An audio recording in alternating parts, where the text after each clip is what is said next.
Still haven't got the consultant. We've got Dr. Williams from practice at Starport, Gary Maskell, who was our biochemist for the whole county and worked with me very closely when I did PSA testing at Starport, at the town hall in Kidderminster. We used to send all the results into our hospital, and Gary brought all the results to me by Thursday after they'd been done on Tuesday night. Amazing. And he can explain a lot of the important facts about readings for following up men after they've had treatment for prostate cancer. It's most important that it's understood well, I think, that you still need to have your PSA done even if you've had your operation. You still need to be monitored with PSA readings. It's most important that we carry on with that, and I will keep on saying about it because I'm still hearing men telling me that they're not having their PSA anymore. It does happen. No, you need to carry on with that. It's most important. And then we've got Mr. Hanson. Paul, bless him. I'm going on a bit, you know. Paul is going to sit here as our advocate, and that means he can answer any questions about his experience going through prostate cancer treatments, and he is a wonderful speaker as well, so he can answer questions. Unfortunately, that means you haven't got a urologist here then to ask any questions, so Paul will have to take those out unless our consultant turns up. At the moment he hasn't, so we'll carry on as we are. Okay. First of all, can I say a few apologies for some of the questions. If you attended the event in Perthshire earlier in the year, some of these questions are duplication, but I've no doubt the answers will be different. So, gents, if you'd like to make your way to the stage, all the chairs are plugged in.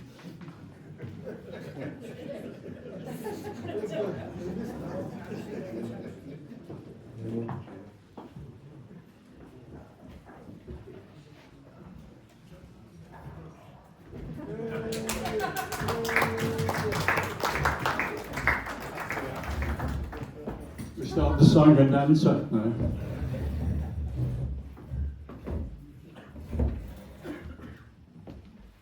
Right.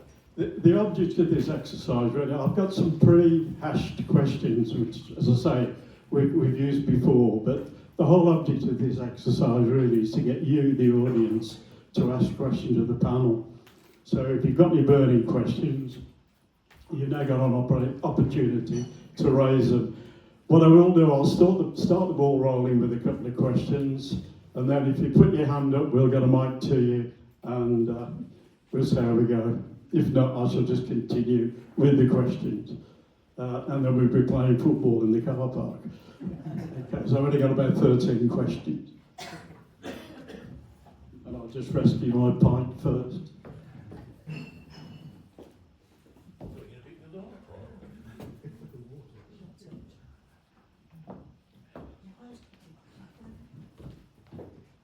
Right, to the first question to the panel.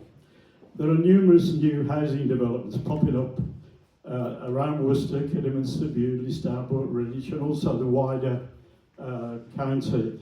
And if the panel were in a position to offer advice to the current hospital board to address what will obviously be a major migration of people into the county, what action do you believe you would do or to deal with the problem? Shall I reluctantly say that one? Actually, it is a valid point. There is lots of building going on. However, I saw some public health data recently that actually the planned population for Worcestershire isn't going to go up that much. So although there's new housing going up, actually a lot of it will be movement within existing population. So the overall projections for Worcester are not for our population to go up. In fact, it was projected to go down this year. So I think in terms of the funding of the health service, that's obviously a national concern, but each area does get funding depending on how many people live there. So actually, if we do get an increase in people living in our county, we'll get an increase in resource for health and social care. So that's that's welcome. So that should balance it out. The challenge we do have and will have in Worcestershire is that our projection of population mix is going to change. So we're going to see far more elderly people, particularly over 80s, and a reduction in people in their 30s, 40s and 50s. So that is potentially a risk. We have more people potentially needing care and less people who might be able to provide the care. So, and unfortunately, the sort of national payments don't take any account of that. So there won't be extra funding because we'll have elderly patients. So I think my advice to the sort of the integrated care board who now run things is really about, we need to really look at prevention. We need to look at keeping people healthy. We need to look at exercise. We need to look at falls prevention. So I think we need to try and keep our population and keep ourselves as healthy as we can, because that sort of pressure is growing, and unfortunately we're not going to have the resource to meet it. So I think some of it is us all, trying to be healthier together, but developing services that can really look at prevention and keeping people out of hospital so that we can kind of manage our resource better between us. Okay, thanks very much. Would you consider the upgrading of the Kidderminster hospital back to what it was prior to being an issue that they want to look at? Is it going to be down to money again? I think in general the move is towards having district general hospitals at a different scale. So I think when you look at the population, although we have a larger county, population-wise, I think that the direction is away from more hospitals. So I think it's unlikely, it isn't within my gift, and I live in this town, so I'd love to see the hospital upgrades again. But I think realistically that won't be part of the plan. My only concern, as I understand it, that the hospital was built for the people of Worcester, not Worcestershire. And in the past they've been treating patients in passageways. I know it's A&E, but it seems to suggest that they're somewhat stretched. I mean, I think the whole NHS is stretched, unfortunately, and I mean, I think for the people of Kidderminster, actually, there are lots of positives for having, our current treatment centre there. I think there's often a lot of the elective operations and things are done at Kidderminster now. So in some ways, we're lucky to have that resource there in a different way. So trying to get some of the operations and some of the routine work done at Worcester is difficult because of people through A&E, and in some ways the flow of patients through Kidderminster actually keeps some of those waiting lists down, and I think can be beneficial. So, okay, thanks. A question two, or our next question? Sorry? Can I say? Yeah, by all means. Although not involved directly with that, what I can say is that from the laboratory's point of view, when we purchase equipment, we no longer buy the equipment. Years ago we used to buy it and we were stuck with it. So if the workload increased, that was just tough. Now what we have is we go into a managed agreement with a company for a period of up to 7 years. During that time, the company is obliged to upgrade the equipment to make sure that we don't run out of capacity. So even if the population doubled, the amount of equipment that was put in would have to increase so that that workload could be covered both in biochemistry, haematology, microbiology and histopathology. So there's no worry about the testing not being able to be done because that's built into the system. Okay, thanks again. This is a question two. Worcestershire, on average, has 700 men diagnosed each year with prostate cancer. Yet our support group only manages to recruit about 50 new members a year. What do the panel think? Do we need to approach these medical services direct with our marketing, flyer material, or what other methods would they suggest to ensure men and their families have access to peer group support? I can make one suggestion from our own practice. So I'm part of the Wild Forest Health Partnership, which is 5 practices, 2 in Kidderminster, Stourport and Bewdley and Hagley, and we have a cancer care coordinator. Some of you may have met her, called Becky, She does lots of work with people who've been diagnosed with prostate cancer, and I think her feedback was that they're offered a large amount of advice quite early on, and some of it overwhelming and not always at the right time. So she's actually started to develop our own prostate support groups, not to take over what's going on here, but almost to provide that level of support afterwards, and then signposting so that people can be offered groups like this and the national organisations. And I think that seems to be working better. So we're almost providing some of the support in a local way to groups of men who've been diagnosed, and then that can then feed into these sort of groups. So I think that's our way of trying to ensure people get the right information, because I think sometimes if you sort of aim this at GPs, often we might see people when they're first diagnosed, but it's not the right time to talk about a group like this. So I think that sort of follow-up groups, I think, could be really helpful in terms of the signposting that we can do through that. If I can just add to that, I've been to one of Becca's events and spoken there, so I know that they're very good. It was a packed house and the speech was excellent. Oh, I did it. I've got another theory, which is the trouble is men, and we don't like talking about it. We certainly don't want any help, and we're not very good at reaching out and going to events like this and saying, I want to talk about prostate cancer. So I think that we're a hard to reach audience in the first place, but things like what Becca's doing, and hopefully that'll spread around the county, I think that's got to be a good thing, and it leads into what we're doing here. But men, start talking about it. That will be a good start. Have we thrashed that one to bit? Although this probably doesn't relate to prostate cancer, it relates to all cancers, is that once someone is told they have cancer, their mind seems to go into neutral. Yeah. They don't think about it, they don't ask the right questions. One thing that is very important and should be offered by every consultant's clinic is to send you a copy of the letter that goes back to the general practice. Because quite often there'll be things that they say there that you've forgotten about, that they even mentioned when you were in the clinic. It is important you do that. I can recall this from my father's perspective. He didn't have prostate cancer, he had leukemia. But every time he went to see the consultant, he took a notebook with him and he wrote down a question and he wrote down the answer. And he would stop the consultant going forward until he said, can you explain that to me, please? He was a scientist as well. But it's very important you understand what you're being told.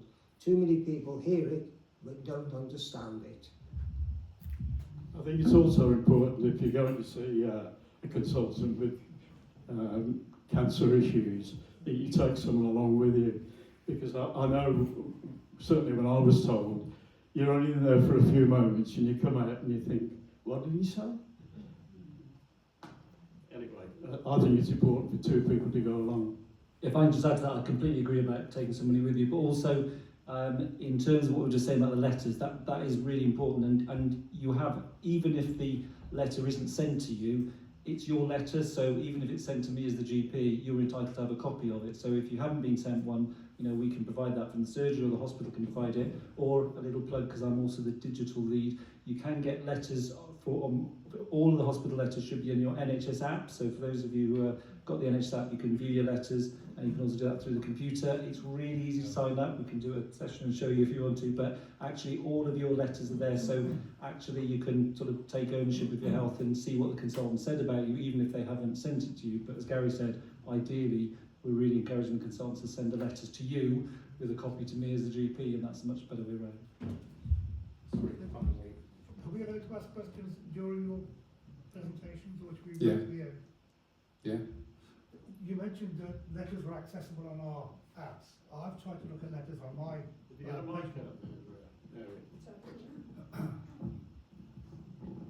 Are we on? Yes. You mentioned that we have access to letters on our patient access page. I've tried to access letters on my page and they're all greyed out. The The recent ones should be on there. There was a change in the way the letters were being brought through. So if that's happening, then speak to your practice, because they definitely. I know I can access my. I'm not Nice in the letters, practice. When I first went on to patient access many years ago, when it first started, everything was there. You could see all the records, all the letters, all the test results, the whole lot. It was superb. But now it's been edited, and there's a lot that you can't access. Are you using the NHS app or patient I access? use both patient access and the NHS Okay. app. Yeah. Yeah, speak to the practice. They should be all accessible, and patient access has it's sort of been wound down, to be honest, because the NHS app is replacing it. But they should. But if not, we can. Okay, it's quite a circus to get into the NHS app, by the way. Sorry, Paul, can I just... I think I agree that once you hear that cancer word, everything else just stops and you don't hear anything. Everybody I've spoken to says the same thing, and we're not all doctors, GPs, scientists, whatever, so very often I don't think you know the right questions to ask. So it is important, take notes. If you can, take somebody with you, but also, like we all do, read up on it and find out what you should be asking.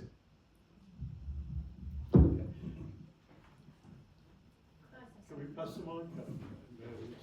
Question.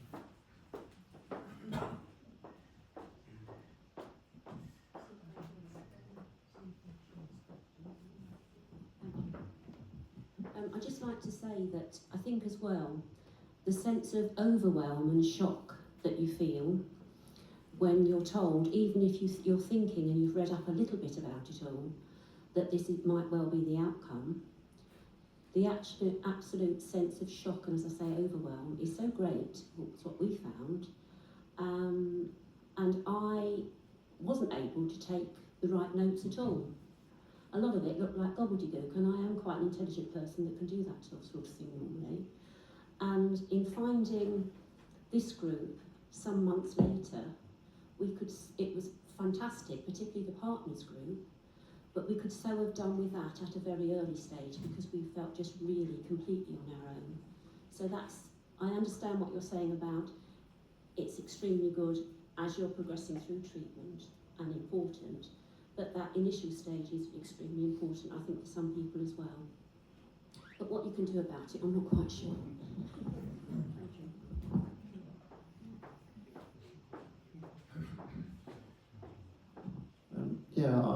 I think everyone you talk to has the same experience, that when they're told things just go into a mush. And when I have my visits to oncology, I do notes beforehand and I jot down answers, much the same. I have heard someone make a suggestion that you might want to do a voice note recording of the appointment. I've myself felt a bit awkward in asking for that, but it's been suggested that the doctors actually might not have an issue with that. They might welcome it. On a separate note, and as you're the digital person, one thing I'm been passionate about is when I have blood tests done, organised by the hospital, they don't appear on the NHS app. Is there a way that can be sorted? In terms of the first point about being recorded, I personally don't have a problem with it, and I think most doctors don't, particularly in oncology. I mean, we're not telling you anything you're not going to hear because you're there in the conversation, so I don't think it is an issue. There's some GPs have had sort of things played on social media that, so I think there's some sensible rules around it, but I don't think they would have ask, that'd be fine. I personally wouldn't have a problem. In terms of the NHS app, that is an issue. So there, at the moment, although we use the same computer system for blood results, only the tests requested by the GP go back to the GP records, and those are the ones that appear in the app. It's been raised as something, and how can we deal with it?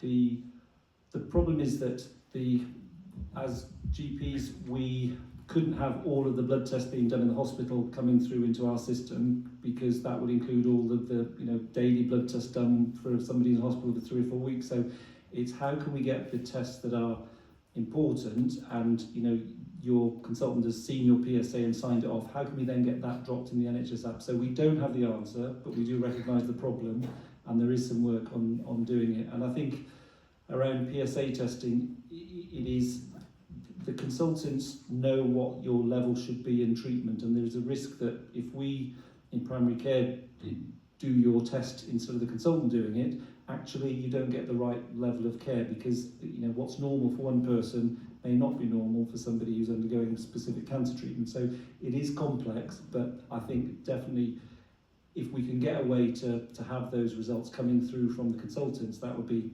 great. It depends partly on how the ICE system that we use, the computer system, is set up. So It's more about me being able to see my Yeah. results in the app rather than waiting for a nurse in Rowan Suite telling me what my results are, which is an issue for me. I know that other trusts, I think they may do with their own apps and that sort of stuff, so I know other trusts have got around that problem. yeah, that is also there is a patient portal being developed, so it is actually live, and there isn't a prostate cancer section to it, but that is one of the things they're looking at, is whether actually your PSA test from the hospital could go into the patient portal. So at the moment there's a breast cancer bit and there's one for dementia, so that's something that's developing. So you're absolutely right, that could be a way that you don't access your consultant results with the NHS app, but you can access them through your patient portal. So that is sort of ongoing work, really. Any further questions? Behind you, Mary. Behind you, Mary. I'm moving back a bit to earlier in the conversation when you were talking about prevention. We see that my surgery seems to be moving away from face-to-face doctor's appointments to telephone appointments. And quite often, I'll give you an example. I took my mother to see the doctor a number of years ago for something that was, she got swelling on her ankles. And he looked at her and he said, "There's something on the top of your head, I don't like the look of that." And it turned out to be cancerous. Now, there is no way that that can be diagnosed over a telephone call. Since I've been at my surgery, I haven't seen my pregnant surgery, I haven't seen a doctor. I've seen lots of nurse practitioners and what have you. Couldn't there be the opportunity from time to time for a patient to see the doctor? Because quite often a doctor can notice things about your general health that perhaps other professionals can't. And perhaps, just perhaps, have this prevention, to prevent illnesses or to catch them in the early stages. I think, as you know, there's a problem with access to general practice. There's not enough GPs, and there's not enough funding to support the number of GPs we need, and that's been the problem for some time. The move to telephone, most practices are moving away from telephone now, so there was a time, certainly people did telephone triage to try and see who needed to be seen.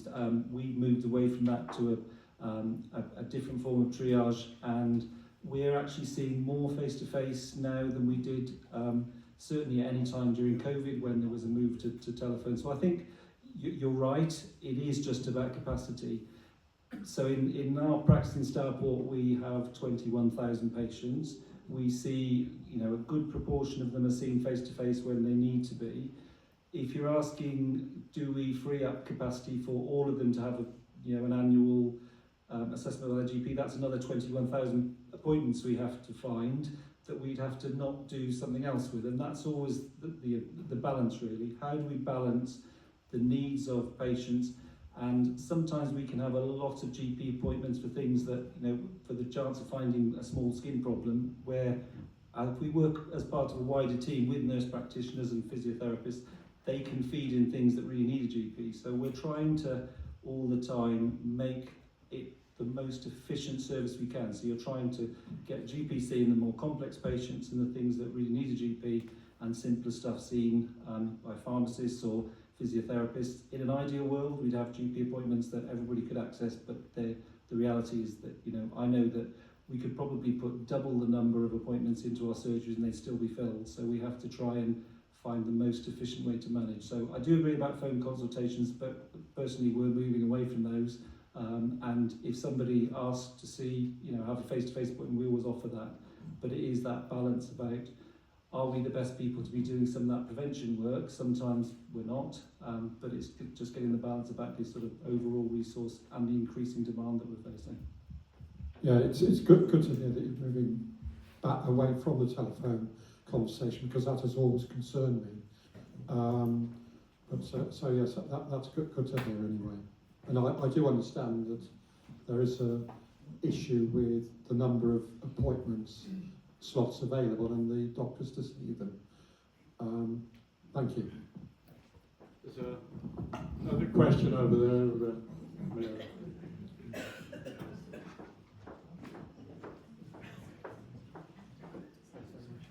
Cheers, I'm a newbie to prostate cancer, so perhaps excuse my ignorance a little bit, but two questions really for the panel. One, what are their views on routine PSA testing? And the second question is, my PSA level was picked up via a well-manned check, where I requested for the PSA test because of a family issue.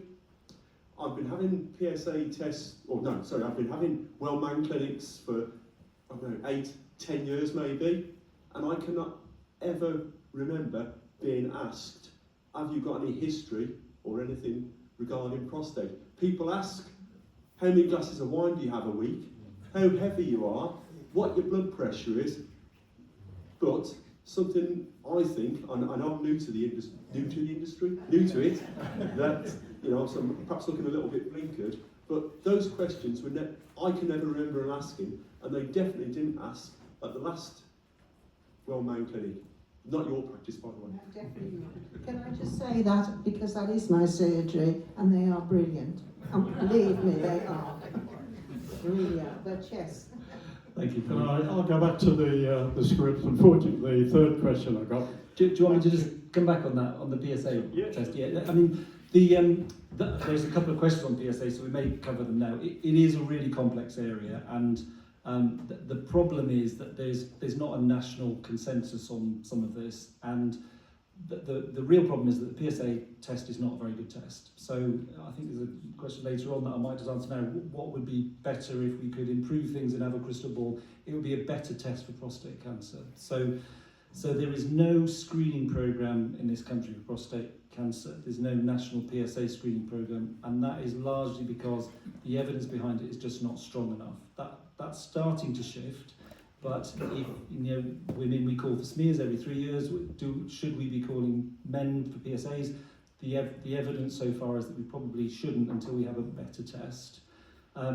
In terms of the family history, there was a helpful document, a consensus document last year, which did outline, although there's no national screening programme, it did outline a little bit more what we as GPs should be offering. And it does say that people who are very high risk, which is black men, and as you get older, certainly over 45 black men, and also people with a family history, we should be more proactively offering. And we're doing that in our practice. But you're right, actually, unless we're asking the question, do you have a family history of prostate cancer, we're not going to pick that up. So the NHS health check you're talking about has a very set criteria that actually is set by the council. So we have to follow their process, but we are actually going to try and build in about family history of prostate cancer. How do you change that then? Well, it's all right saying that's the council's process, yeah, but that clearly is unacceptable.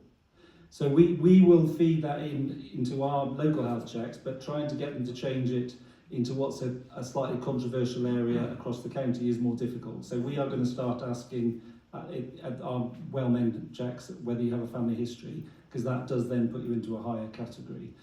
If the question is, should we be offering a PSA test to everybody who comes, the answer from the national screening is that we don't. However, if you ask us for one, then we definitely have a discussion about the pros and cons, and we do it. And this is where it's very difficult, because we have to try and follow some quite confusing national guidance around who we should be testing. and balance that with, you know, some of the evidence around, you know, overdiagnosis and, you know, the false negatives and false positive risks. So it's complex. The real problem is it's just not a great test, but you're right. Family history is something that has now been flagged as this consensus document that we should be being more proactive about. So that's definitely something that we can pick up. And I can influence what happens in our organisation, but I think we also need to feed in that these are almost national discussions that are ongoing as well. Can I just say something before we move on? It's a question. It's an issue that affected myself. I'm just getting it right. It's a question of why some GPs refuse to offer the use of PSA tests as an indicator. My father had prostate cancer, I've had prostate cancer, and I said to my 48-year-old son, get yourself checked. He went to see his GP, and his GP talked him out of it because he hadn't got any symptoms. He was told he was too young, which is not true. You ask Chris Hoy, he'll tell you. As I say, I didn't have any symptoms. It was picked up at a well-known clinic. But I mean, had it not been picked up at all, I mean, I could have been in the same situation as Chris Hoy. And I think the consensus document that came out last year did help with the family history bit. So I think they do say if men are over 50, and they come to us, we can offer it. But actually under 50, it is discouraged through the guidance. However, family history is something that would change that. So I think the answer that, you know, the problem that unfortunately your son had would be different now. And I think in terms of refusing tests, I have never refused anybody a PSA test. I've had conversations with people about the pros and cons, and on a couple of occasions people have gone away and decided they don't want to have the test. But I've certainly, if somebody said to me, can I have a PSA test, I can only speak for our practice, we would always do them, and we're doing increasing numbers. But it needs to be a discussion about the pros and cons and some of the downsides of having the test, as well as obviously the potential positives of picking up a cancer earlier. So it's complex, but I personally, and I would hope most of my colleagues wouldn't refuse, I think it's about trying to follow some confusing national guidance, waiting for a better test and better process so that we can understand what we should be doing, and having that difficult part about people understanding the pros and cons, in a discussion about the test as well. I mean, if we sorry, Mary, but if we're talking about guys around the age of 50, we've just organised a PSA testing session in Redditch. It was available to guys online, and the appointments were taken up within a couple of weeks. Most of those guys are around the 50 mark and would tell you the same thing. They're having difficulty getting a test done. We found, I think, something like 8 to 10% of those guys that had the test, they got a problem they weren't even aware of. It could turn out to be a major problem to them. And the thing is, if you don't use PSA, what's the alternative? Do nothing?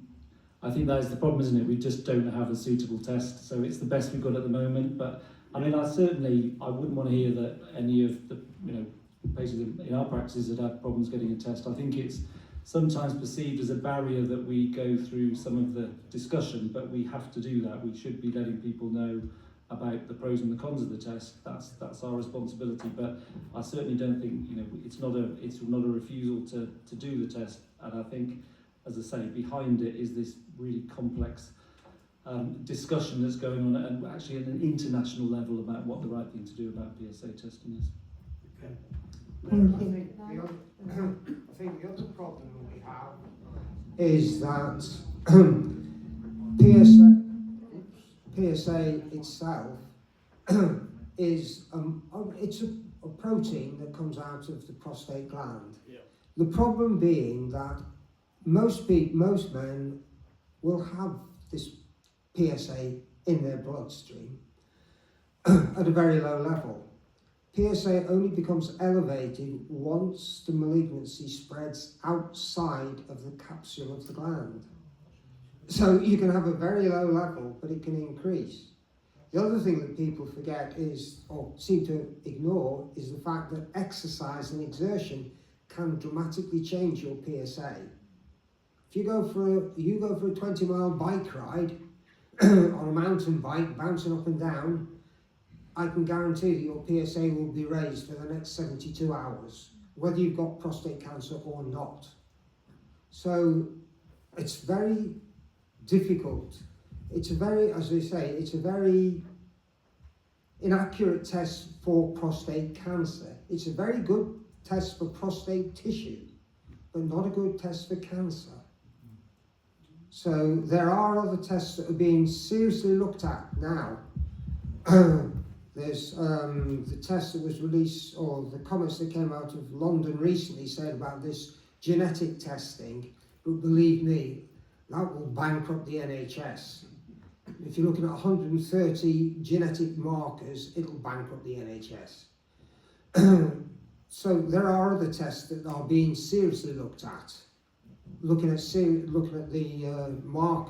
surface marker proteins on the prostate cells as well. But these take time to develop.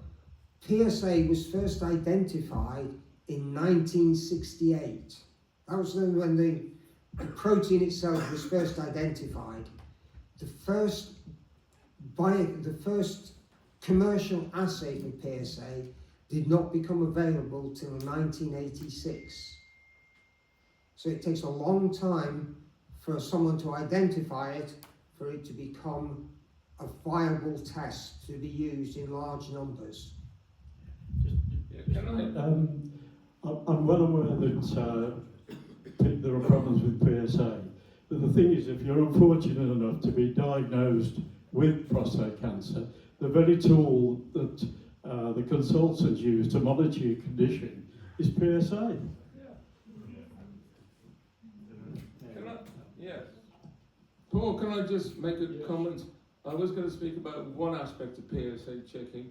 I must be very fortunate because since I was diagnosed with cancer in 2018, I've been virtually checked every 6 months.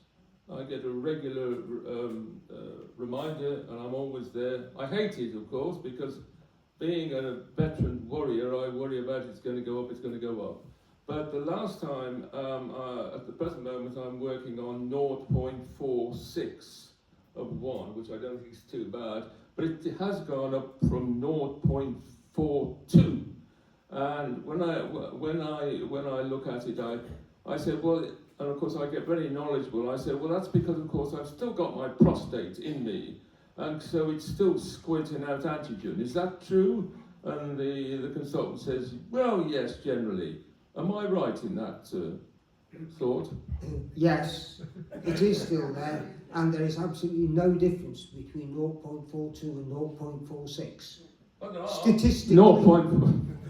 Statistically, if you look at it, the assay itself has an 8% variability within patient and assay. The assay must be less than 5%, and I think from recalling memory, the PSA assay has got a 3% variability, which means if you assayed that sample 10 times, there would be a 3% difference in it. But when you come to looking at the individual patient, it can vary. And that's the problem, because you cannot identify somebody to have exactly the same activity 1 6 months to the next 6 months. That's where the difficulty lies. Sorry. Yeah, can I just quickly, no, I won't hold this any longer. Can I just, because I said I'm a habitual warrior, when should I start to get panic-ridden? About 5 whole ones? I'm 84 now.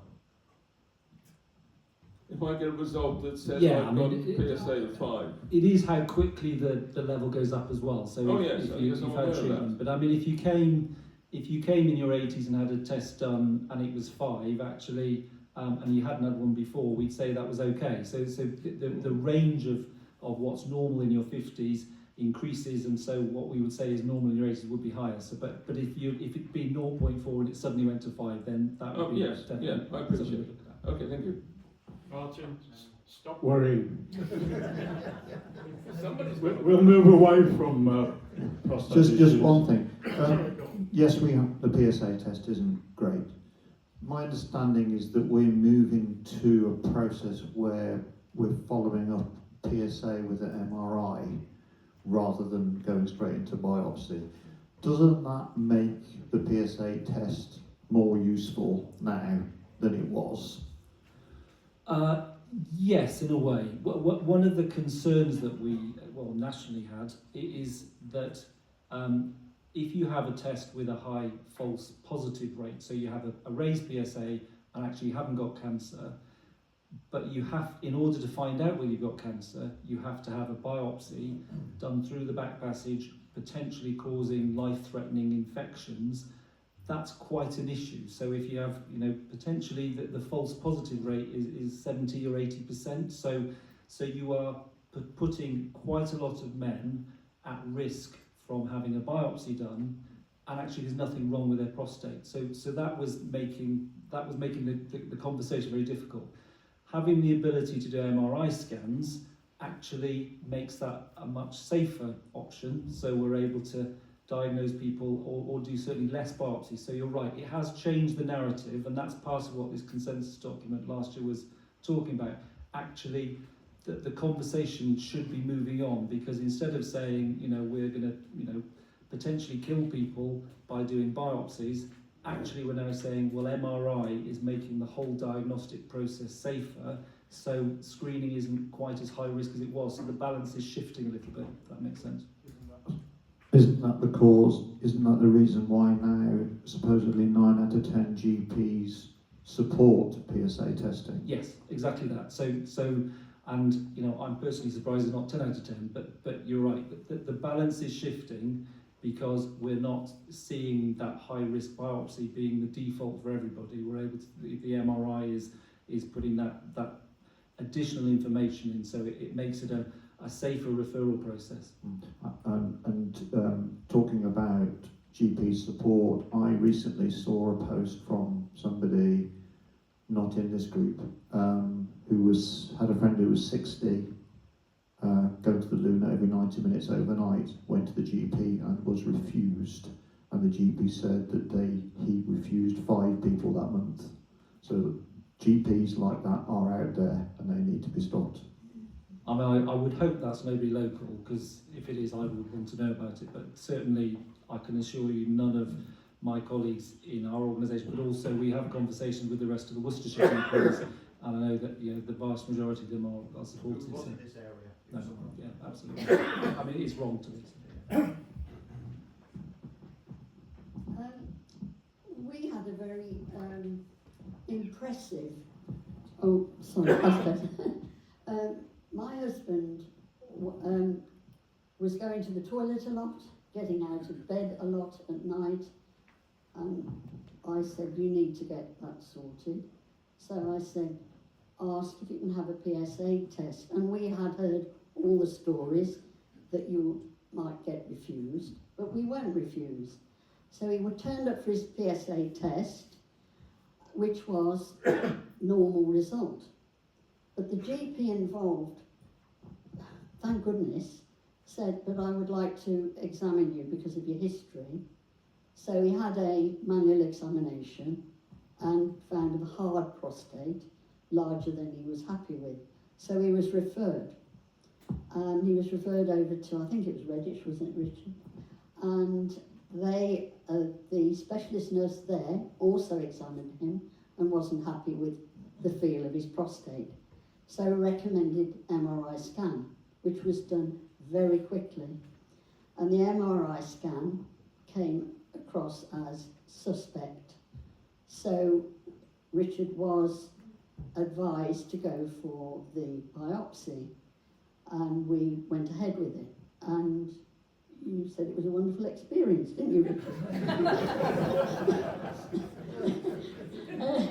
Anyway, the results did come up. He has got cancer, but apparently we were told, and it didn't panic us because he'd had several samples taken of his prostate that were all negative, bar one little devil that was lurking there. And we were advised, because of Richard's age, and obviously they tested what sort of cancer it was or how vigorous it was, it's a low risk, wait, watch and see. Now, you haven't really seen a specialist since then, have you? But we did have an appointment in May, but that's been, it should have been today, but that's been cancelled. It's going on till June, but it'll be a telephone appointment. Now, is this right? Should Richard be seen by a specialist, even a specialist nurse, on that occasion? Because deep down we know there's a little maverick sitting in there, and we won't know whether it's decided to change its opinion and start to go a bit naughty. So are we being over anxious, or should we be having a face-to-face with somebody?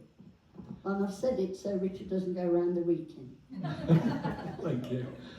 Probably more for the urology colleague, but I think the PSA is still really relevant in that situation, and that sounds strange because you say, well, it was normal on the initial test, but actually the rate of change of that PSA is still important for your cancer. So having regular monitoring of the PSA, even though it was normal at the start, does give an indication whether things are progressing or not. So that's why they would tend to do the PSA and the phone monitoring. I think, does having further rectal examinations change what's happening? It's probably unlikely. So I guess, hand on heart, would it change anything if you went along to see them face to face? Probably not. I think if your symptoms change or your PSA changes, then they want to see you. But I think it's one of those, it feels a bit, you're sort of being handled a bit remotely, but that probably is safe and sensible.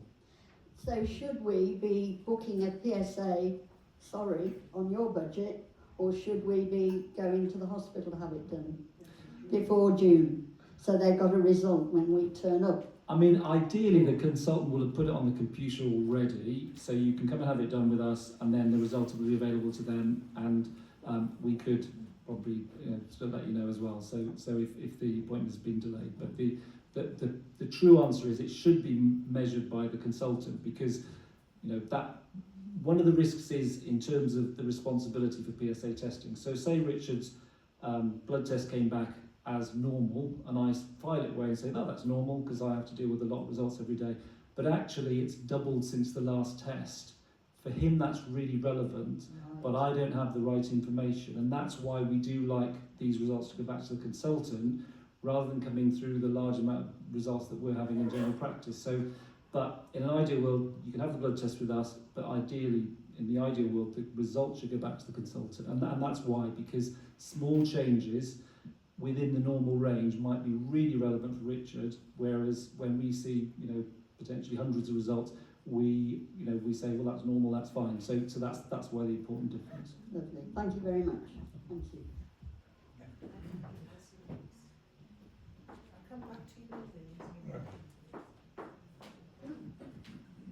I apologise that we're going to take it back to PSA testing, and this is more of a plea for help really. So you may have seen in the press that Prostate Cancer Research are doing a big campaign to try and get a screening programme for high risk men, and they basically have put together a step-by-step campaign which can be done on a regional level to raise awareness with MPs, GP practices, the local media, etc.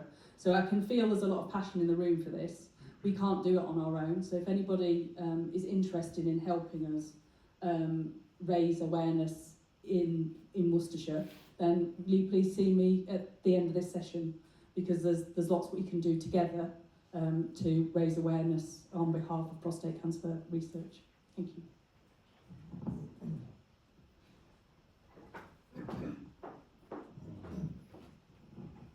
In answer to your question, about 4 months ago I wrote to my MP, and that went through to the Houses of Parliament and helped a debate on this subject. Yeah.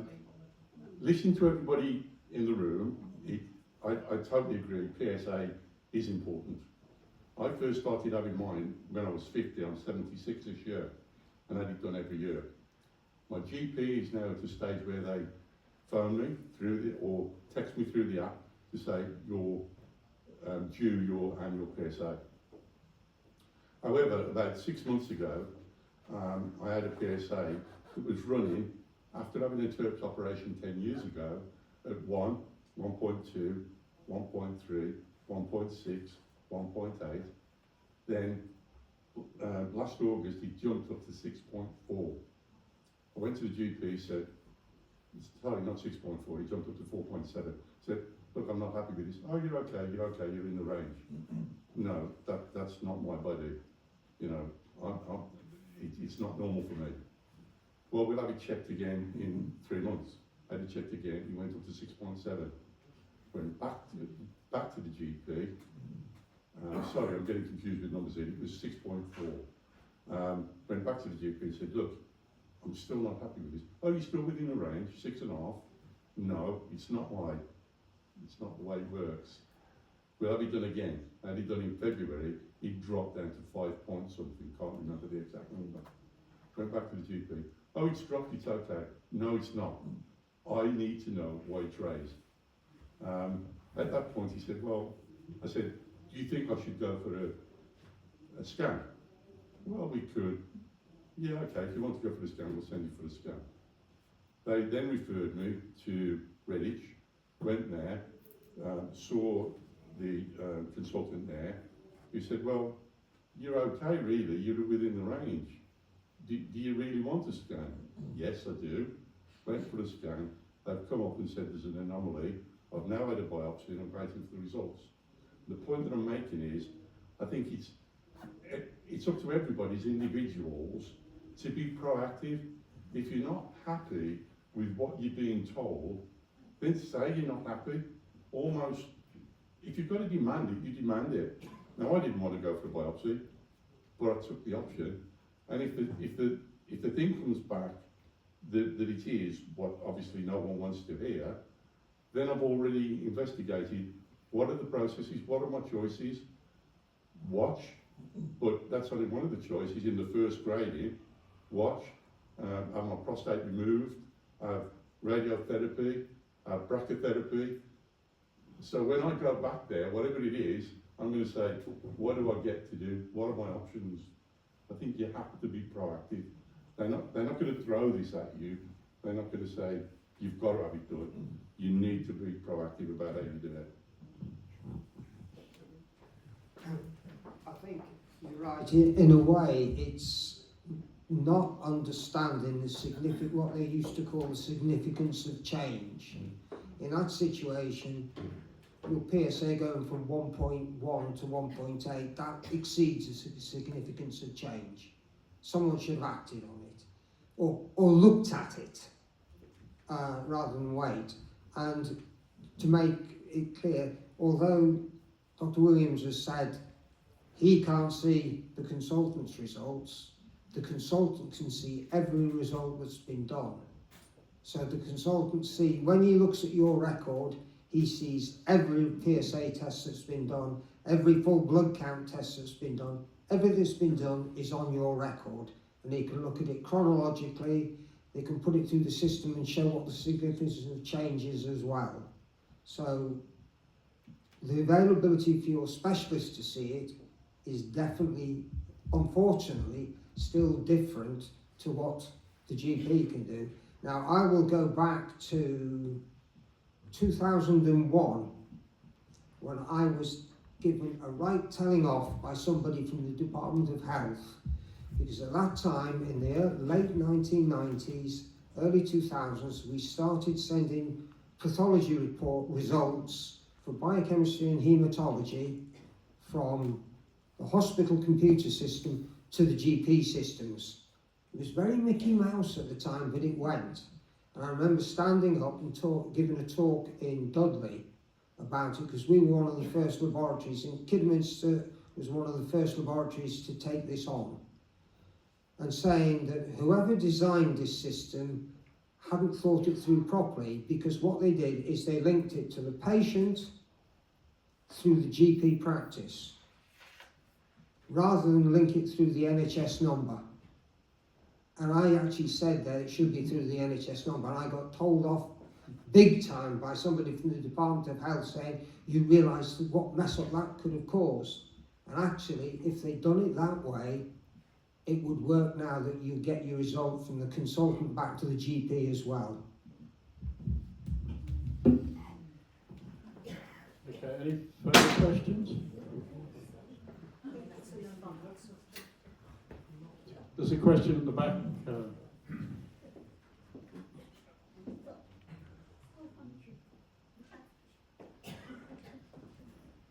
Right at the back.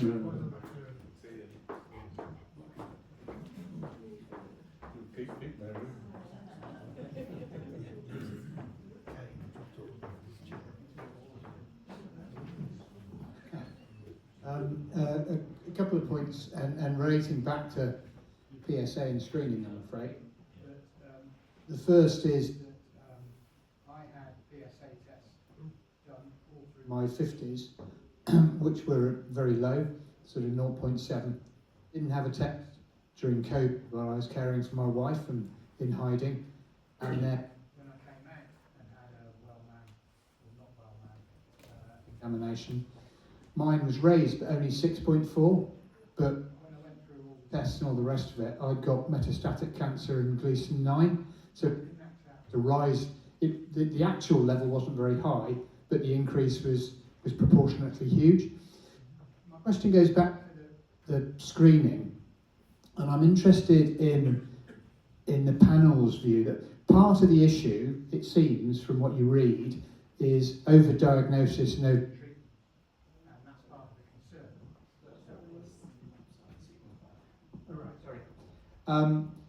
And if someone's got low-grade cancer, a low Gleason score, and all the rest of it, it's very difficult for anyone who's been told they've got cancer not to want to do something about it.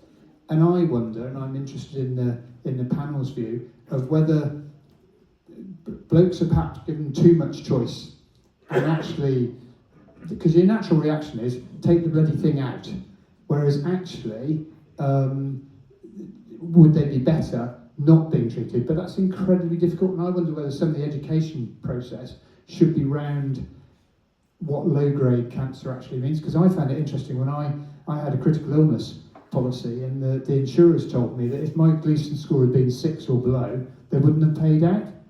So I'm just interested in your view on that. Yeah, I think it's a really good point, and interestingly, one of the groups that Becky, our cancer care coordinator I mentioned, has been finding have some of the highest need is the people who've been told they're having watchful waiting. So actually, they really struggle with, I've been told I've got cancer and now nothing's happening apart from an occasional blood test. So I think it is really difficult, and you're right, I think there is a need for almost more support sometimes in those patients, because they're sort of cast off and into the wilderness and said, well, we got cancer but we're not doing anything about it. I think in terms of the screening, there is this real problem with, again, talking about that crystal ball, what we need is a test or a process that really tells us which of the aggressive cancers are going to cause metastases spread outside the prostate, and which are the ones that actually can be safely left alone. And that's what we just don't have. Even sometimes with biopsy and MRI scan, we don't have that information. So there is a risk that the more screening we do, the more people we will diagnose with cancer, but we may be having more people dying with cancer rather than of cancer. And that is part of the real conundrum in terms of how do we find out which are the people with the aggressive cancers and which are the people that we should probably have left alone in the first place. And that is part of the confusion and the conundrum, what they're looking at in terms of the national screening and the international approach to PSA, and I think they haven't got the answers yet, but you're right, it's the change in the level is important. How do you do that if you haven't got a baseline, and then how do you prevent doing harm to people who, if we hadn't picked up, would never have had a problem, and even having a diagnosis of a low-grade cancer and being told you haven't watchful waiting actually causes harm. So I think there's all of those sort of things in the mix to try and sort out.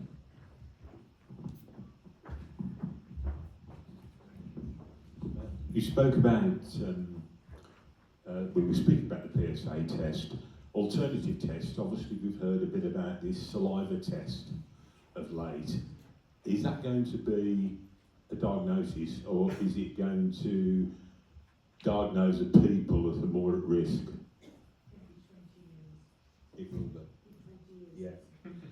Yeah, I think the hope is it will give more information, but it's a long time away, and these things are very expensive as well. So this is the difficulty. It gets in the press and everybody thinks it's immediate. 20 years at least. Okay.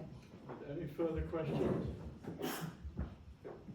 Well, I'll go back to the... Sorry, Paul. Can I just ask, with a show of hands, who in the room feels that having had your PSA test, it did pick up your cancer and everything happened as it should have done? Okay. And how many people feel that it didn't actually work very well? That the PSA test gave you a false positive or a false negative? Okay, that's interesting. It is interesting, but how do we know? How do we know who of those people with their hands up, if they had another PSA test, would never have had a diagnosis of cancer and it wouldn't have affected them? That's the problem. And this is the difficulty. Some people will be diagnosed with a cancer that would never have affected them if we left it, and we just don't know who those are. So yes, okay. I think that's Ian's point at the back, that it's once you know that you've got cancer, it's really difficult just to say, oh, that's fine, I'll just wait. Yeah. Right, shall we go back to the questions I have? The condition lymphedema, as I understand it, can be caused through either surgery or radiotherapy. Can you update us on the treatment available in Worcestershire for this often overlooked condition? I think no is probably the answer to that one, I'm afraid. I know that we refer people to a lymphedema service, but I don't know if there's any new treatments, I'm afraid. So no, sorry, I can't answer that one. So without a urologist, it's a little difficult. Sorry about that one. Is it true that Worcester Acute Hospital only budget for one PET scan per month? We've heard that a number of people are paying privately for the scan. And if it's true, how do we get more scans made available? Again, I haven't heard that being the case, but we could probably try and find out. But yeah, I don't know that that's the case. I've heard that from a number of people, that there's only one from Worcestershire every month. In fact, I think the urologist from Worcester, Lisa, is it? Lisa Capaldi, she said it in one of our meetings that they only get one a month. The next question is, gentleman, apparently, because his consultant is asking for his blood test to be done at the medical centre, when he tries to find out the results, his doctor surgery is refusing to give it to him, saying he'll have to contact his consultant. And by doing so, it can take up to 6 weeks to get the results. Surely there must be an easier way of obtaining the results.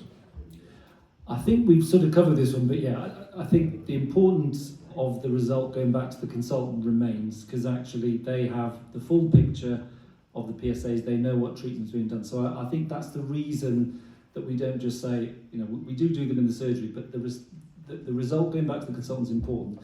The result will go back to the consultant's computer as quickly as it will go back to my computer. So I don't really see why the consultant has to take 6 weeks. Good job they're not here today. But there's no real reason that they have to wait 6 weeks, because they can get the result on their computer as quickly as we can get it on our computer. So, but I think sometimes it is around workload and process. So hopefully the development of the sort of digital elements might help, that patient portal that we were talking about. So actually you'll be able to see your result in there. So I think it's not us refusing to give the results, it's making sure that the result is being seen by the consultant and is processed with a view to your cancer treatment, and then the result is acceptably passed on. But that can happen, certainly doesn't need to take 6 weeks, but I think there's a piece of work to do around the process of that happening. regarding that, it is an issue that we identified while I was still working, and I retired 9 years ago, that over 15% of results requested by hospital doctors are never reviewed. That's 15%. Because we went through the results from the laboratory, are sent back to a central computer system, and we audited that to see how many were reviewed. And we found that over a period of 1 week, 15% of all pathology requests were never viewed by the requesting doctor. So it may well be that the fact that your consultant has asked for them, they may say, well, I'm seeing them again in so many months, I'll have a look at the result then. It's only if it's flagged and somebody sees it that they will act on it. This next question is from a retired doctor, obviously works within the NHS. In a cash-strapped NHS, should we be striving to increase awareness in testing of prostate cancer when the current system can't cope? Will we just be overburdening the current system? I mean, I think that is part of the consideration around screening. Actually, is do we have the capacity to deal with not only the abnormal results in the cancers, but also the amount of work created by doing lots of work around diagnosing people, more MRI scans, more biopsies. So I think it is part of the consideration, and one of the difficulties in the NHS is, it is a limited pot, and what do we spend our money on best? But I still think there is often a cost benefit to diagnosing early. So actually, I think through all this, if we can pick up cancers at an earlier stage, then actually that may well save resource rather than picking up cancers late. So I think there's still something in it that we should be raising awareness and doing the testing, but I think it's a tricky question, and certainly something that there are lots of people in what is NHS England now, won't be NHS England for much longer, are struggling to deal with. How do we carry on paying for these? What do we stop paying for? And I think that's part of the conversation that will be going on around screening as well. So. Have you had a problem in the past with MRI scans and getting them conducted? I understand France have twice as many machines as we have in the UK. I just wonder if that's ever been a problem to you. It's a constant problem. In fact, GPs can't request MRI scans now. So we are not allowed to request MRIs. They have to be requested by either a physiotherapist or a consultant, and that's partly because there's not enough of them, so they are restricting the use. So that's another story. Can I have another quick question? Is there restrictive NICE guidance or CCG guidance on the cost of spending money on prostate tests? I mean, it's partly in the NICE guidance. So the NICE guidance, backs up what we look for in the fact that there's no screening program. So it is mostly national guidance. But I mean, there'll be local decisions on the number of MRI scanners and things as well. But it's mostly national guidance.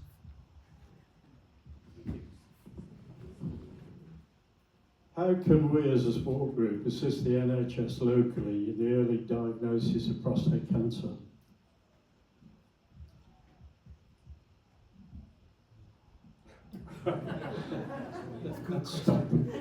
I think it is about raising awareness, but also raising awareness of the support that you can provide. I think that's I think the lady mentioned about when you need the support, and I think as a GP we deal with lots of different conditions, and there are lots of different support elements out there that we cannot possibly keep up with. So when somebody comes, we do our best to do the signposting, but often there's a limit to how much information we can keep up with, and also how much we can give to somebody who's just had a cancer diagnosis. So I think it is thinking about how can we make it easy for people to link in to getting the right support at the right time. To me, the answer is roles like Becky, our cancer care coordinator. The problem is that we fund her in our organisation because we think it's the right thing to do, but I know our neighbours in another primary care network don't fund us. So there's a variation there in terms of how we what we invest in, and that creates a problem as well. But to me, it is having roles where you have somebody whose job it is to provide the support and link into groups like this. So how we could facilitate that, almost that glue in the system, so that we link people in at the right time, where we're not trying to do it at the end of a consultation where you've just told somebody they've got cancer, but almost go back later and say, you know, these are the support groups out there. And I think that's something we probably do better with a role like Becky's, because she's got that time and the sort of group of patients to go back to and offer the support to. So I think it's, can we do anything to link into how we can support that sort of role? I think one of the things that we're just about to start doing as the support group is going out to local businesses and organisations, trying to raise awareness of prostate cancer. And basically what we're pointing people to is the Prostate Cancer UK Risk Checker, which is quite a good thing. I'm sure lots of people in the room have used it in the past. But really sort of just getting awareness of prostate cancer out there. I've been amazed at how many businesses there are in Worcestershire, because we've got a list of hundreds of them. So we need to whittle it down and go to the biggest ones and start doing that. But that's definitely something that we're planning to do. So just as Alison was looking for volunteers earlier, if you're interested in going to businesses and getting people aware of prostate cancer, let me know. Oh, Peter, volunteer. Thank you. There's a question over there, Mark. We need more Beckys, by the way. Yeah. Thank you very much. Just staying with the question of the PSA testing, and in particular what we in Worcestershire have been becoming involved in again in the last 2 or 3 years, are the PSA testing events. And it was already mentioned, Paul mentioned about the one we did recently in Redditch, making it free to 240 men who turned up on that day. Now, if you were a GP, any of you here, GP, if you were GPs in Redditch, would you view the fact that interlopers like us would come along and put that event on, 240 men having a test, as a GP, would you think, not sure about this, is that going to lead to an awful lot of people coming forward, or would you view it as that is a great sifting process? Because out of those 240, 93% will come out in the green zone, as it's called. The others will come out in the orange or red zone. You're probably talking about, 12, 15 people there. That then becomes narrowed down by the time they've seen their GPs and had another test and so forth, to about 3 people.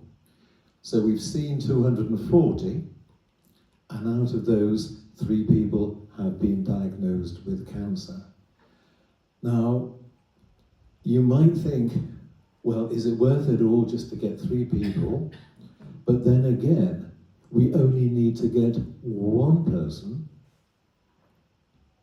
who we prevent from being diagnosed at a later stage, because we know that, and we do know this, we have worked out that the likelihood of somebody being diagnosed at a later stage, stage 4, living for maybe 5, 6, 7 years, is probably going to cost the NHS £400,000.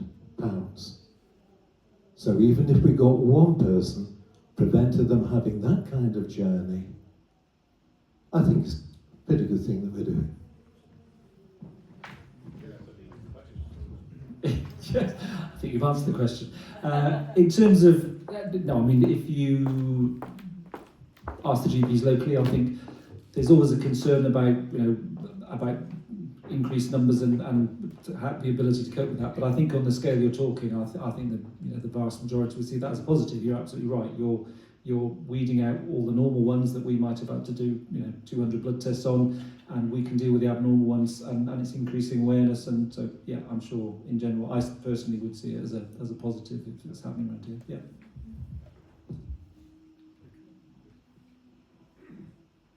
If you had a crystal ball and a magic wand, what one thing would you wish to see happen in the management and diagnosis of prostate cancer in the next 5 years? Yeah, I think I saw this question earlier, so I think I've probably answered this go along. It is around the PSA test. We just need a better test. We need a test that is more reliable, has a better, so a test that has, so 1 in 7 people with cancer will have a negative PSA test. So that's a false negative. That's much too high. And about 70% of people with a raised PSA won't have cancer, so that's a false positive. So to be a good screening test, you need a test with a lower false negative and a lower false positive. So what we need is a better test. And there are things coming along, but at the minute it's the best we've got. So I think in terms of that, there's lots of advantages in the surgical side, robotic and laser and all those things, and that's really progressing very well. But I think it is that what we're struggling with is still this: how do we diagnose people, and how do we diagnose people with aggressive cancers that are going to cause harm without treating lots and lots of people who have a cancer that may be low growing and won't cause them any trouble for the next 15, 20 years, and the harm that's caused by a diagnosis of cancer that actually isn't life-changing for that person, but making sure we pick up the ones that are, and the people who are going to be at risk of aggressive cancer. So I think that would be my crystal ball, my wish, magic wand is a test that really predicts who the people are going to be that we should be intervening in without causing harm to lots of other people trying to get there. What I would want is tests like has been mentioned, the saliva test that have been Imperial Cancer have been looking at, to be rolled out to a larger population. They've looked at a very selected population. These tests need to be looked at in a much wider group of individuals rather than just a selected group. So the support needs to be given for these research programs, and they are research programs. They're not funded by the NHS, they're funded by charities, for them to be able to get research programs going with larger groups, GPs, hospitals, so a wider range of individuals can be looked at to see how valuable these tests really are. Because that's the problem. When you look at some of the tests and some treatments, they're looked at in very specific tight groups, and it's only when they expand them into larger groups that they suddenly realise it worked in a small group, selected group, but when you move into the general population, they don't work as well. Any further questions? What's the most cost-effective way of treating advanced prostate cancer? I think that's probably one for the consultant. I was going to say that's a consultant's. Are there any further questions that people would like to pose? Unfortunately, because we haven't a urologist here, and a number of my questions are really would have been aimed at him. I've exhausted what I have. So. Anybody got any more questions? Anybody want to ask any more questions before we close down? Okay. Oh, he's running up. Yeah, just coming back to the lymphedema question. I developed lymphedema in my right leg after having my prostate removed. Originally, I did go to a lymphedema clinic in Pershore. Then came COVID, and it all just seems to have faded out now. I never get any feedback or any sort of response or anything. So, what would be the best way forward with that, do you think? I can probably answer that to some extent because I also developed lymphedema in my right leg after surgery or radiotherapy or both. So Herschel seemed to have moved into a self-referral model now. So what I was told the last time I went is you need to book up the next time that you think you need an appointment. If you're wearing compression garments, which I guess you probably are, then they only last for about 3 or 4 months. So you need to be going back to them at least every 3 or 4 months to see them so they can prescribe some new ones for you. Okay. But refer yourself to them, ring them up and tell them you want an appointment. Okay, thanks. I've learned something as well then, so.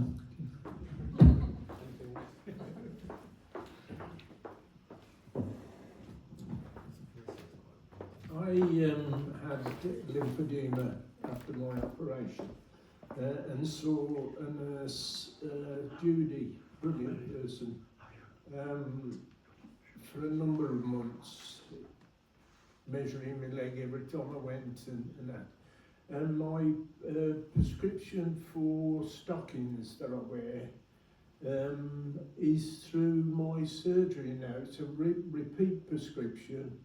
And I have 2 pairs every 6 months. Yeah. And I've had that now since 2017. Yeah, I think if once your lymphedema is stable, that's right. Yeah. Then they can do the repeat prescriptions. Right. But to start with, what they'll do is measure your leg every time, as you know, that's it. Yeah. until it stabilises. Yeah. And touch wood, everything's going okay. Yeah, those compression garments, they're the best, aren't they? Oh, they're brilliant. It's a suspender belt.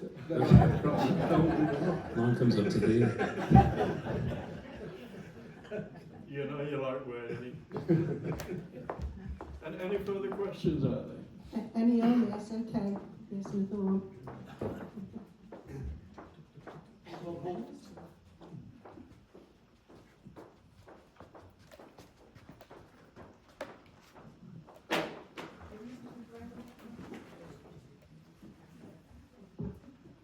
Hello. I had an MRI scan, a PET scan. I've had one of them as well. I had a PET scan and I was told to stay away from pregnant women and young children and things. Now, strangely enough, you might not believe this, I have a Geiger counter at home. And when I got home, after about, it might have been about 7 hours, because I had to go down to London for the test, the needle went off the scale. And I wonder what sort of damage this PET scan does to your body, really, if it does that sort of thing. So, I'm going to answer that. I think it would depend on the actual dose. Yes, it can send the Geiger counter off the scale, but it depends what the dose is. As I said, my father was a scientist. He was a nuclear scientist working at a research establishment on the north coast of Scotland, Dunray. When I was a student, I used to earn £10 by going in and building a lead wall so that people who worked on the site could go in and do repair work, and they were quite happy to give me a year's worth of radiation dosage in one day because they knew I wasn't going to get radiation dosage anywhere else. But those guys were there working there every day of their life, every working day, and they wanted to minimise their requirements. So yes, it may have been quite a dose at the time, but if you look at it over the whole length of a day, a week, your radiation levels wouldn't have been that high at all. I've read that a PET scan is the equivalent of 5 years of background radiation. So you know there's radiation all around us all the time. You get 5 years worth in one session with the PET scan. That's what I've read, because I've had one as well. And I was interested. I thought I'd glow in the dark. If I may, how does it actually pick out cancerous cells? I mean, how can it tell? It's slightly outside my knowledge, but I think it is. Cancer cells are more active, so it looks for the increased activity in the cells. So the more active cells take up the radioactive element more than other places. So you get sort of areas that glow because they're uptaking. Any inflammation will also do it. So sometimes if you see a PET scan, you might have hip arthritis, and that will cause you a little bit of increased uptake. But if there's a cancer there, you get a big glowing spot. So it's about the activity of the cells. I think. What it is the radiation, the radioactive element is attached to a glucose molecule. As Dr. Williams has said, the glucose molecule is taken up by the cancerous cell. So it concentrates in that area. It will be taken up by every other cell in the body, but because the tumour cells are growing much faster, cancer cells growing faster, they uptake it, there's a greater uptake. And that's how it works. Thank you. Any further questions? Anybody else want any more questions? Because if not, we'll start the raffle. One behind you, Mary. Sorry. Testing, 1, 2, 3. Okay. Basically, it's. Am I in? Yeah.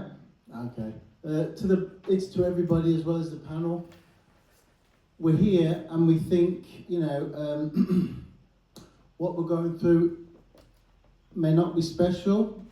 It's different for each individual, so therefore it is special. So what I'm trying to do, keeping in mind, is if anybody's got the same interest as me, I'd like to write a book with as many participants as possible, and it's your experience, your cancer journey, and how you managed it or mismanaged it. There's lots of cancer books out there, and I've bought like 20 or 30, so we tend to think, well, the book's out there, it's already been done. Not everything has already been done. There's a lot of areas that have been missed, but what's more important is that each one of us is special, and each one of us has experienced the same or similar cancer, but managed it in different ways or mismanaged it. And how nice would it be to get a book of just everyday people, ordinary people, looking through and trying to maybe come across a story by an individual that's very similar to our experiences. I know for a fact that my experience personally is trying to manage my cancer that's come back twice, and I was given 12 months to live 5 years ago.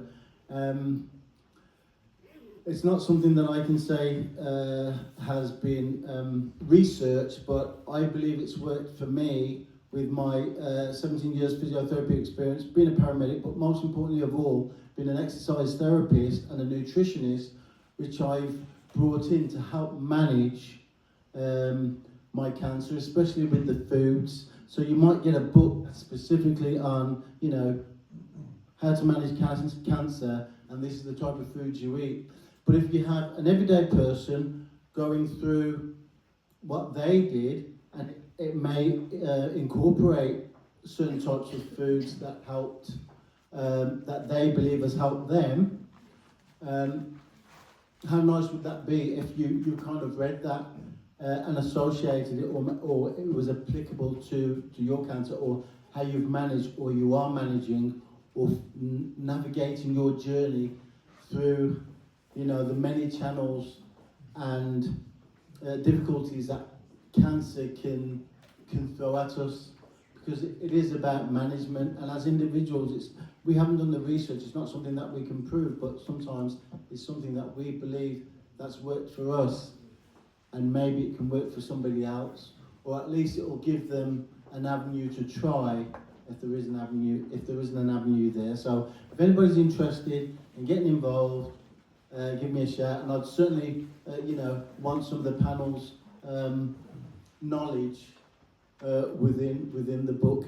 We know books are expensive, 60,000 words, but You can actually do a whole book with an ISBN number, free on Amazon, and I am a member of a book club as well. So there's lots of people on the book in the book club that have produced books, and it's cost nothing because Amazon can do that now. And the money can go to charity because it's not about the money, is it? It's about informing other people and maybe helping them on their cancer journey. And anything that's made can potentially go to prostate cancer. Thank you. Before you sit down, can I ask you a question? One of the big problems we have as a support group is contacting the Afro-Caribbean community. Could you suggest a possible way for us to break through that, what appears to be a bit of a brick wall? It was spoken about earlier on. Men, we tend not to talk about things that affect us, especially where the prostate is concerned, or that area. It's even more so not spoken about with ethnic minorities. It's kind of like we don't do it, or we certainly don't want to share it. We don't want to be embarrassed. We don't want to stand out. And that's very big within the ethnic community, not wanting to be different or embarrassed by. It's even, more so a greater trauma for those ethnic minorities than it is in the white community. But it tends to be geographical as well. Sorry, our concern really is that you're twice as susceptible to this disease. And, we will do what we can to help. It's a brick wall we can't get through. A lot of it is to do with geographical. So if you live in a certain area, there's no crossover and fundings as well. It's a very much smaller niche, a very much smaller community, and they don't really engage outside that community with, say, other prostate cancer areas that do fundraising and meetings and support meetings. It's a very much smaller niche group, and I think the way to break in there is really going into those areas, because when we advertise again, they're not coming into these areas really, because we are talking about those areas that are not as affluent. Basically, that's what it boils down to geographically, and it also boils down to beliefs and education as well. There needs to be more education, and they need to be educating each other around prostate cancer, and there's not somebody there to kind of stand up and kind of say, we need to bring the community together, we need to be doing this. Everybody's doing their separate things, but there is a lot of geographical and individual people's personal beliefs in the ethnic minority areas. And they kind of say, well, this is our side of the fence, that's your side of the fence, and then there's funding in between that. So there's a lot of different variables, and it's about challenging those, sitting down, working out those variables, and challenging them or trying to accommodate them one by one. And it could be somebody like me who kind of sit on both sides of the fence, getting in there and trying to navigate through as well and breaking through those barriers. But ethnic minorities also hold themselves back. Thanks very much for your comments. Thank you. I think we've just about exhausted the... one more. Sorry. One more question. Sorry, I'm very inquisitive. Bearing in mind what we've heard about the foibles of the PSA, should we continue having it? And if we should, how frequently should we have one? Yes, you should continue having it because it's the best we've got at the moment. So I think it's not a perfect test, but it's the best test at the moment, and it will definitely pick up people with cancers that they may not otherwise know about for some time. So yes, we should carry on having it. How often? Again, there's no national consensus on that. I think there's some evidence if you have a very low test, you're less at risk of prostate cancer later. So potentially you might have a less frequent repeat. If you have a test done that's near the top of the threshold, I think we probably would. It's something we discuss about having a repeat done. But is there a, that I can say to you, the guidance says if you have this level, you have it done every year, or if you, there really isn't. It's something that what we need from the national guidance around actually what threshold do we use and how often should we repeat, and that would come as part of the screening programme, which we don't currently have. So the concept of a less frequent repeat, less frequent needs defining. Yeah, and we have to do that on an individual basis, based on very limited evidence. So if you came to me and the level for your age was 5 and yours was 4.9, I'd probably be saying we should repeat that. Whereas if it was 0.5, you'd probably say we can leave that for a longer period. What that period is, there really isn't any guidance on. It's something that we have an individual discussion. If you said to me, my father and 2 of my brothers had prostate cancer, we'd probably be thinking about repeating it more often. But some of this is we're making our own guidance up with an individual patient rather than having something very clear that says this is how often you should do it, and that's part of what we struggle with. Just one more, that's it. My thoughts on the frequency of treating, of having a PSA blood test is purely practical. If you think the difference between having one done every 3 months and having one done every 12 months, there's an awful lot that can change in that period that you won't know anything about. So I always get tested every 3 months. That's just my personal choice, but that's what I do. It gives me a level of assurance. Okay, thank you very much. Right, okay, we finished these. We want to do this raffle now. Okay, can I just say thank you so much to you all for coming and helping us out with these questions today. We've thrown a few at you and we can't thank you enough. Can everybody please say thank you?